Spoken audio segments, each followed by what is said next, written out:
불과 2년 전 대한민국은 거대한 취미의 광기에 휩싸여 있었습니다.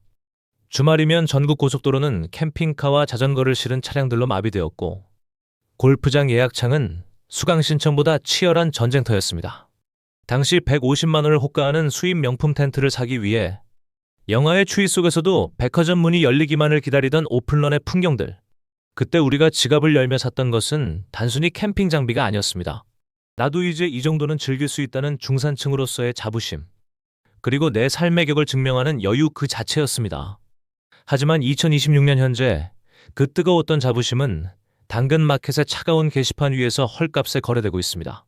원가의 절반도 안 되는 80만 원에 올라온 명품 텐트. 하지만 구매 문의는커녕 가격 제한 버튼만 가끔 눌릴 뿐입니다. 100만 원짜리 골프채 세트, 120만 원짜리 로드바이크도 마찬가지입니다. 신품 대비 반값도 안 되는 가격임에도 문의는 며칠째 0을 기록합니다. 캠핑용품 시장은 코로나 당시 5조 7천억 원이라는 전무후무한 기록을 세우며 급성장했지만 지금 중고시장은 살아남기 위해 물건을 던지는 투매의 전쟁터가 되었습니다. 자전거 업계의 상징이었던 알톤 스포츠는 매출이 30% 가까이 급감하며 수십억 원의 손실을 냈고 40년 동안 동네를 지키던 낚시용품점들은 하나둘 폐업 현수막을 걸고 있습니다. 단순히 유행이 변한 것일까요? 아닙니다. 이건 대한민국 중산층이 누리던 주말의 구조가 통째로 붕괴하고 있다는 위험한 신호입니다. 우리가 당연하게 누려왔던 휴식과 레저가 왜 이렇게 급격히 무너져 내리고 있는 걸까요? 그 이면에 숨겨진 잔혹한 진실을 파헤쳐봤습니다. 첫 번째는 골프입니다. 이건 단순히 비용이 비싸져서 망한 게 아닙니다. 한국 골프만이 가진 특수한 접대 생태계가 무너진 것이 핵심입니다. 서울 근교 한 골프장의 사장님은 올해가 최악의 고비라고 토로합니다. 코로나 시절 그린피가 30만 원까지 치솟아도 자리가 없던 그곳이 지금은 20만 원으로 내려도 주말 주차장이 반밖에 차지 않습니다. 주말인데도 주차장이 반밖에 안 찬다는 이야기는 업계에선 이미 공공연한 비밀입니다. 통계에 따르면 골프 이용객은 최근 2년간 지속적인 감소세를 보이고 있으며 특히 젊은 층의 이탈이 눈에 띕니다. 하지만 골프 산업의 진짜 아킬레스건은 따로 있습니다. 바로 법인카드입니다. 한국 골프는 비즈니스를 위해 회사 돈으로 치는 골프 수요가 절반 이상을 차지하던 기형적인 산업이었습니다. 비용이 얼마든 상관없었습니다. 회사의 접대비로 해결되니까요. 골프장들은 이 눈먼 돈을 믿고 배짱 영업을 이어왔습니다. 한 올에 10,000원이라는 말이 돌 정도로 그린피는 치솟았고 카트비와 캐디피를 합치면 하루에 30만 원이 우습게 사라졌습니다.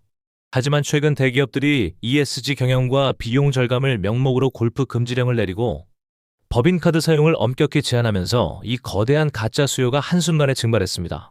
가까운 골프장에 귀빈을 모시고 가야 비즈니스에 도움이 된다는 논리 아래 돈을 아끼지 않던 문화가 사라진 것입니다. 법인 무기명 회원이 많으면 금액 제한 없이 비싸게 받아도 된다는 업계의 오만이 부메랑이 되어 돌아온 것이죠.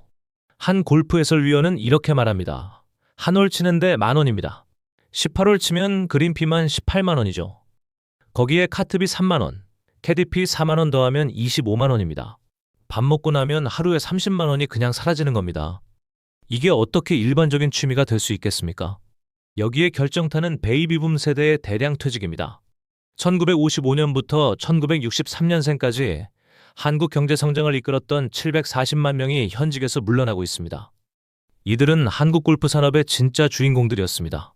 평일 오전 10시 골프장을 가보면 60대 중반에서 70대 초반 남성들이 대부분인 이유가 여기 있습니다. 이들은 수십 년간 회사 돈으로 골프를 쳐왔습니다. 과장 시절부터 법인카드로 접대 골프를 다녔고 부장 달고 나서는 거래처를 모셨으며 임원이 되어서는 매주 라운딩을 돌았습니다. 그들에게 골프는 취미를 넘어 비즈니스이자 사회적 지위의 상징이었습니다. 이번 주 금요일 라운딩 어때요? 라는 한마디에 거래가 성사되고 승진이 결정되던 시대였습니다. 30년 동안 그렇게 살았는데 퇴직하고 나니 상황이 완전히 달라진 겁니다. 단순히 소득이 줄어서가 아닙니다.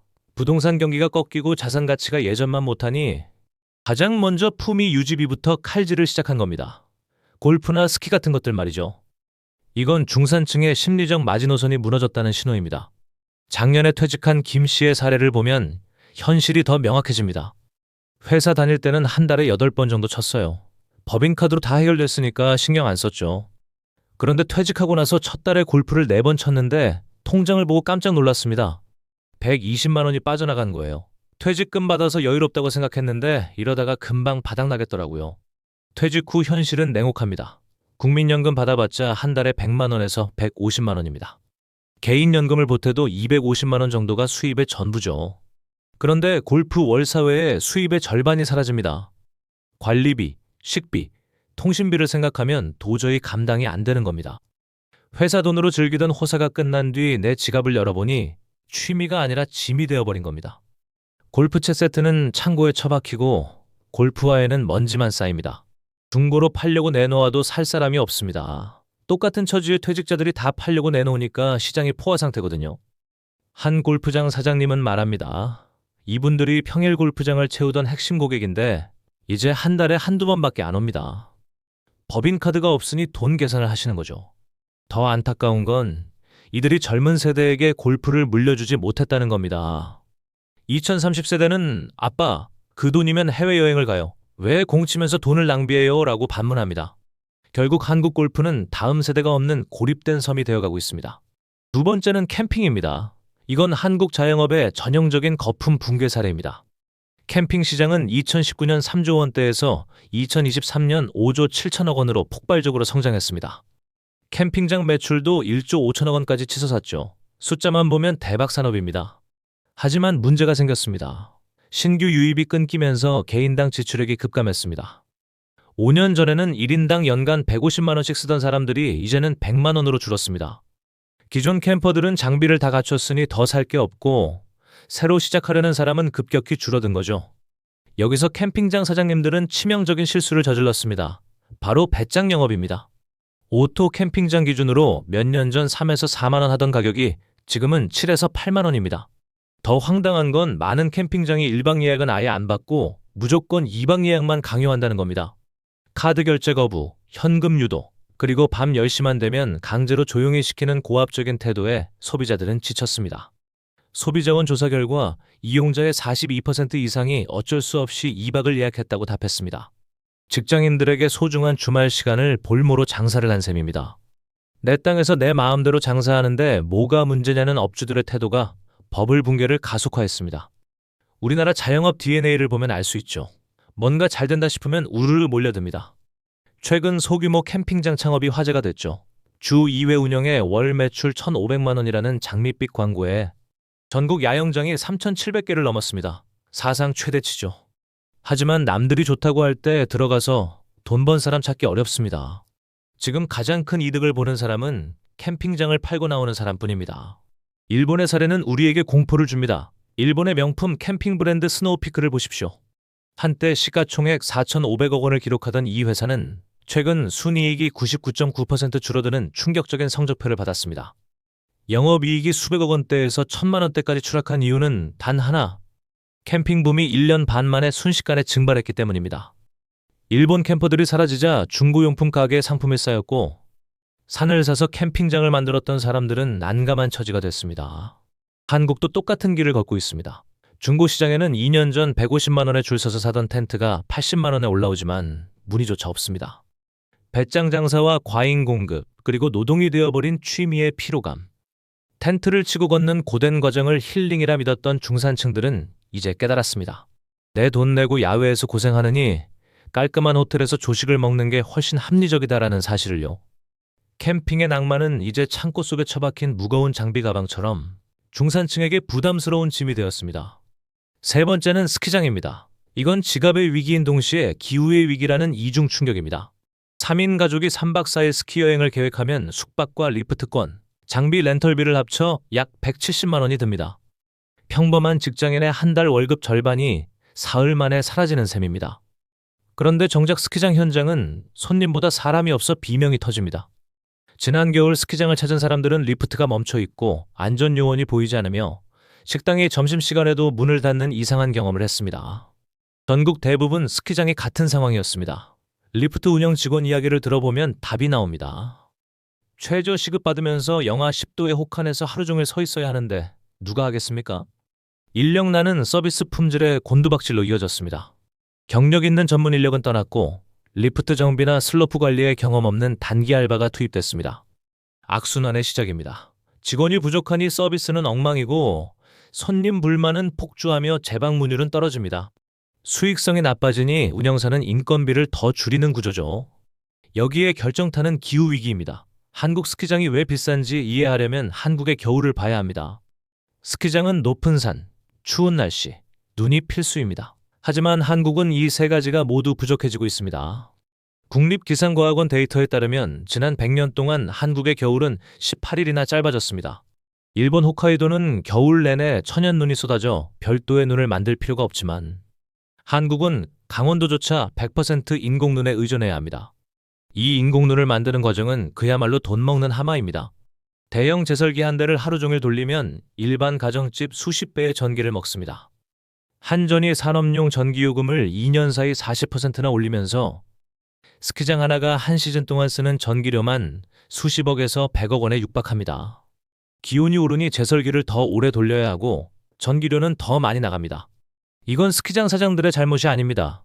기온이 오르는 걸 그들이 막을 수는 없으니까요. 방문객은 소폭 늘었을지 몰라도 운영비 폭등으로 수익성은 악화되는 역설적인 상황. 한국 스키장은 이제 기후가 허락하지 않고 경제가 뒷받침하지 못하는 사양 산업의 길로 접어들고 있습니다. 전국 18곳의 스키장 중 이미 3곳이 문을 닫았고 추가 폐업 소식이 들려오는 건 시간 문제입니다. 마지막 네 번째는 해외여행입니다. 팬데믹 종료 후 터져나왔던 보복 소비의 마지막 보루였던 여행시장에도 이상 기류가 감지됩니다. 기록적인 고환율과 항공료 폭등이 중산층의 가계부를 직접적으로 타격하기 시작한 것입니다. 대형 여행사들의 리포트에 따르면 동남아 패키지와 같은 중저가 상품의 예약률이 눈에 띄게 꺾이고 있습니다. 과거엔 제주도 갈 바엔 일본이나 베트남에 간다는 말이 공식처럼 통했습니다. 하지만 현지 물가가 오르고 항공료가 천정부지로 솟으면서 이제 가성비 여행은 옛말이 되었습니다. 3인 가족이 가벼운 마음으로 떠났던 여행 비용이 이제는 1,000만 원에 육박하는 경우도 허다합니다. 여행 시장은 이제 철저하게 양극화되고 있습니다. 한쪽에서는 수천만 원짜리 비즈니스석과 럭셔리 크루즈가 완판되지만 다른 한쪽에서는 연휴 내내 집을 지키는 홈캉스 인구가 늘어납니다. 해외여행이 다시 90년대처럼 큰 결심을 해야 하는 사치로 돌아가고 있다는 건 그만큼 중산층의 가처분 소득이 줄어들었다는 뜻입니다. 공항을 가득 메운 인파 뒤에는 사실 할부 결제로 간신히 떠나거나 아니면 아예 여행을 포기한 수많은 중산층의 그림자가 숨어 있습니다. 한 경제 전문가는 이렇게 말합니다. 여행 소비의 양극화는 중산층 붕괴의 가장 확실한 증거입니다. 평균적인 삶의 질이 무너지고 있다는 뜻이죠. 여행마저 계급화되는 이 냉혹한 현실은 대한민국 중산층 붕괴의 마침표를 찍고 있습니다. 결국 오늘 살펴본 네 가지 현상을 관통하는 본질은 하나입니다. 대한민국에서 적당히 즐기며 살던 중산층이 사라지고 있다는 신호입니다. 10년 전만 해도 그랬습니다. 직장 다니는 가장이라면 한 달에 한두 번 골프를 치고 가족과 캠핑을 가며 겨울엔 스키장을 다녀올 여유가 있었습니다. 부자는 아니어도 삶의 질을 유지한다는 자부심이 있었고 그것이 중산층의 정체성이었습니다. 하지만 지금은 어떻습니까? 물가는 폭등하고 월급은 제자리입니다. 살기 좋은 곳의 집값은 천정부지로 올랐고 자녀 교육비와 부모 부양, 그리고 내 노후 준비까지 생각하면 레저는 가장 먼저 잘라내야 할 사치가 되었습니다. 젊은 세대는 가성비가 나오지 않는 취미를 거부하며 도파민을 찾아 PC방이나 러닝으로 떠났고 5060 퇴직 세대는 내 돈을 쓰는 순간 취미가 생존의 위협이 되는 현실에 직면했습니다. 중간이 사라졌습니다. 부자들만 누리는 초고가 시장과 아무도 찾지 않는 텅 빈 대중시장만이 남았습니다. 동네 자영업자들이 내건 폐업 현수막은 단순한 가게 하나가 사라지는 것이 아닙니다. 30에서 40년 동안 한국 사회를 지탱해온 보통 사람들의 여유가 소멸하고 있다는 선언입니다. 퇴직 후 우울증 환자가 늘어나는 이유도 여기에 있습니다. 취미의 상실은 단순히 노는 즐거움을 잃는 게 아니라 사회적 관계와 소속감을 잃는 것이기 때문입니다. 창고에 처박힌 골프채, 먼지가 쌓인 텐트, 구석에 걸린 스키복, 이것들은 단순히 안 쓰는 물건이 아닙니다. 우리가 누렸던, 그러나 이제는 다시 돌아가기 힘든 여유로웠던 대한민국의 마지막 파편들일지도 모릅니다. 중산층은 거덜났고 우리가 알던 적당한 행복은 이제 특권이 되었습니다. 10년 후, 20년 후를 생각해 보십시오. 지금 골프장을 채우는 70대들이 떠난 뒤 누가 그 자리를 채우겠습니까? 우리는 이제 이 냉혹한 현실 앞에서 어떤 삶의 방식을 선택해야 할까요? 단순히 유행이 바뀐 것이 아니라 우리 사회의 토양이 바뀌었습니다. 주말의 풍경은 바뀌었지만 우리의 진짜 고민은 이제부터 시작입니다. 영상을 재밌게 보셨다면 구독과 좋아요 부탁드립니다. 더 좋은 영상을 만드는데 큰 힘이 됩니다. 감사합니다.